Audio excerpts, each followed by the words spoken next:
വേദി കോഴിക്കോട് വെച്ചിട്ട് ഇങ്ങനെ ഒരു വേദി ഞങ്ങൾക്ക് കിട്ടിയത്. അപ്പൊ ഞങ്ങള് സിനിമ ചെയ്യുന്നു, അതിൽ എഫേർട്ട് എടുക്കുന്നു, അതിലുപരി ജനങ്ങളുടെ അടുത്ത് സിനിമ എത്തിക്കാൻ ഇതുപോലെ വേദികൾ എത്തി നിൽക്കുന്നത് ഒരു പൾട്ടിയടിക്കുക എന്ന് പറയും. അതായത് ഈ തലകുത്തി പറയുന്നതിന് പറയുന്നവരാണ് പൾട്ടിയടിക്കുക. അപ്പൊ കൈകുത്തി പൾട്ടിയടിക്കുക, കൈകുത്താതെ പൾട്ടിയടിക്കുക എന്നൊക്കെ പറയാറുണ്ട്. അപ്പൊ പാലക്കാട് നിന്ന് ഇങ്ങോട്ട് തൃശ്ശൂര്, എറണാകുളത്ത് നിന്ന് ഈ പേര് അത്ര പോപ്പുലർ അല്ല. ഞാനാണെങ്കിൽ തമിഴ് ബാക്ക്ഗ്രൗണ്ട്, അവിടെയൊക്കെ പൾട്ടിയടിക്കുക, പൾട്ടി എന്നുള്ള ഭയങ്കര പോപ്പുലറാണ്. അപ്പൊ കബഡി ബേസ് ചെയ്ത് ഒരു ആക്ഷൻ പടം ചെയ്യുന്നു, എന്ത് പുതിയ പേര് കൊടുക്കാന്ന് പറഞ്ഞ് ഞങ്ങൾ ഒരുപാട് ചർച്ചയിൽ നടന്നു.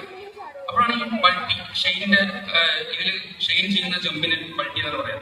അപ്പൊ ഞങ്ങൾ ആ പേര് ചർച്ച ചെയ്ത് നിൽക്കുമ്പോ പൾട്ടി എന്നുള്ള പേര് ആദ്യമായിട്ട് പോസിറ്റീവായിട്ട് പറഞ്ഞത് ആ പേരിനോട് എത്തിച്ചേരാൻ കാരണം ലാലേട്ടനാണ്. അപ്പോ ലാലേട്ടൻ സന്തോഷ് സാറിന്റെ ഏറ്റവും അടുത്ത സുഹൃത്താണ്.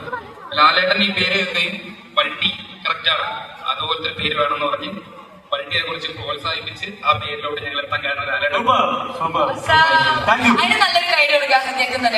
ഒരു ഏറ്റവും വലിയ കാര്യം, ഈ പടം തിയേറ്ററിൽ എക്സ്പീരിയൻസ് ചെയ്യേണ്ട പടമാണ്.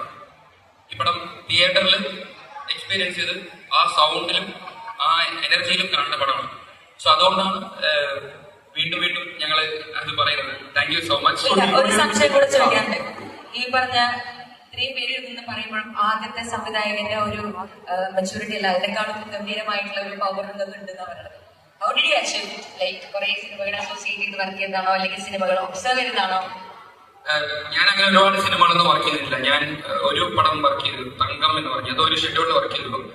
അപ്പൊ ഞാൻ വിശ്വസിക്കുന്നത് സിനിമയിൽ നിന്നാ പഠിക്കുന്നത്. അപ്പോ അത് വർക്ക് ചെയ്യണം എന്നില്ല, നിർബന്ധമില്ല ഒരിക്കലും. നമുക്ക് ഇന്ന് ലോക സിനിമകൾ മൊത്തം നമുക്കൊരു മൊബൈൽ ഫോണിൽ നമുക്ക് കാണാൻ പറ്റും, നമുക്കത് എഡിറ്റ് ചെയ്യാൻ പറ്റും, നമുക്കത് ഷൂട്ട് ചെയ്യാൻ പറ്റും ഫോണിൽ. അപ്പോ ഞാൻ കുറെ ഷോർട്ട് ഫിലിം ചെയ്തിട്ട്, നേരത്തെ ശിവ എന്റെ ആദ്യ ഷോർട്ട് ഫിലിമിലെ നായകനായിരുന്നു. ആദ്യ ഷോർട്ട് ഫിലിമിലെ നായകനായിരുന്നു.